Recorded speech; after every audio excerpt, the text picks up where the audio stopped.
Hello there guys and welcome back to the channel. So today is a very busy video day because we have a lot of announcements, a lot of champion drops, so on and so forth.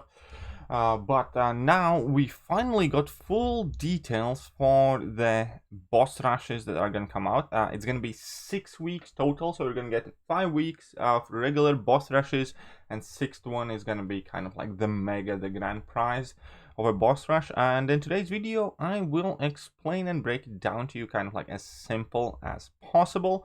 The base idea is that the first 5 quests will be relatively simpler, and they will obviously each have individual rewards, but it's nothing kind of like overly crazy. So we have 5 weeks consecutively. We're going to be kind of like seeing rehashes of previous boss rushes that we have already had, but there is a difference. There will be multiple difficulties available to play, and we're going to start with beginner, normal, heroic, master, and epic difficulties. The rewards each week for epic difficulty will be 6,000 5-star shards and 500 6-star shards. So let's face it, let's be honest, they have went extremely stingy, definitely on the 6-star shards.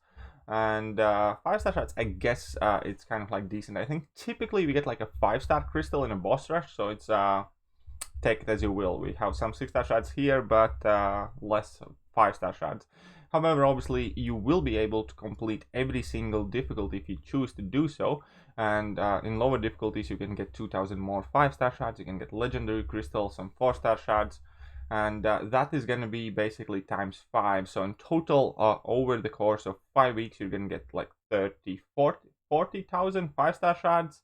You're going to get 2,500 6-star shards. That's on top of everything else that's happening. So even though the rewards are not maybe breathtaking, I think it's overall going to add up quite nicely with everything else that's happening in the game. But yeah, I just wish they weren't so stingy on those 6-star shards. But the main thing is every time you complete one of these boss rushes, you're gonna get like shades, basically kind of like a token.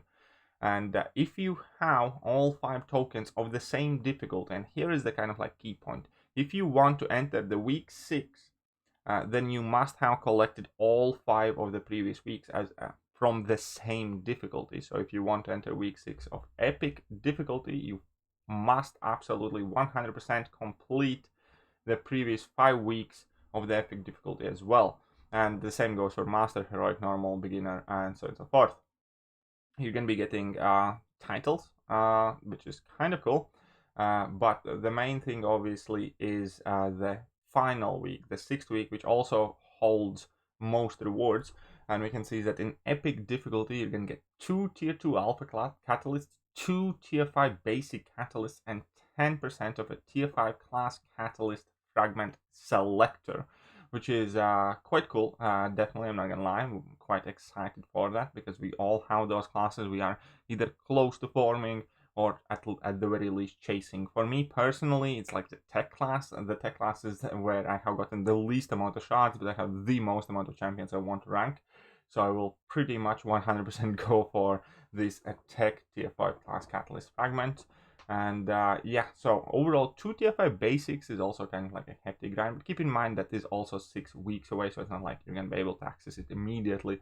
The quest that comes out tomorrow, you will be able to earn basically 6,000 5-star shards. Another important note is that these quests will appear, but they will not disappear up until 2 weeks after the week 6 comes out. So basically, we're going to receive a new quest every week for 5 weeks, 6 weeks straight. But they're all going to be playable, so you don't have to rush. If you feel like you will struggle with the epic difficulty, for instance, you can do it within a month when you have had a chance to improve on your roster. So that's kind of like very important. Don't rush in it. These quests will not disappear after a week. They will stick there. They will be available to play whenever you have time, whenever you actually can do them. And keep in mind that again, you have to complete all 5 quests of the set difficulty in order to access kind of like the week 6, which is going to be kind of like grand culmination. It's also going to be probably significantly harder.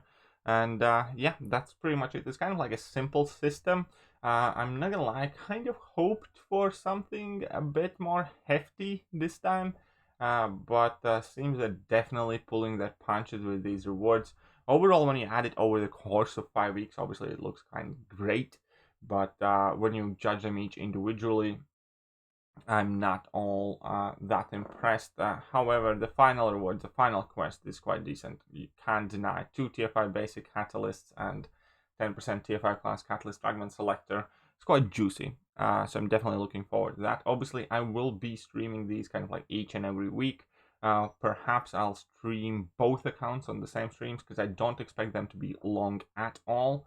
But all that being said, I think that's going to be pretty much it for today's video. Just also pre-warning, all of your most loved or hated fights will make the return. That means we're going to have that fantastic Rogue and fantastic Emma Frost to deal with from previous boss rush, or you can all go and give a dorky Diggy a hug for that Iceman in case you have trouble dealing with Iceman. However, we have had a lot more calls of immune champions, so it's going to be significantly easier for majority than it was the first time round. But yeah, so it's starting tomorrow, which is cool. A lot of stuff happening next month, and this is going to be a decent addition in it. I hoped perhaps for a bit more, but still happy it's here.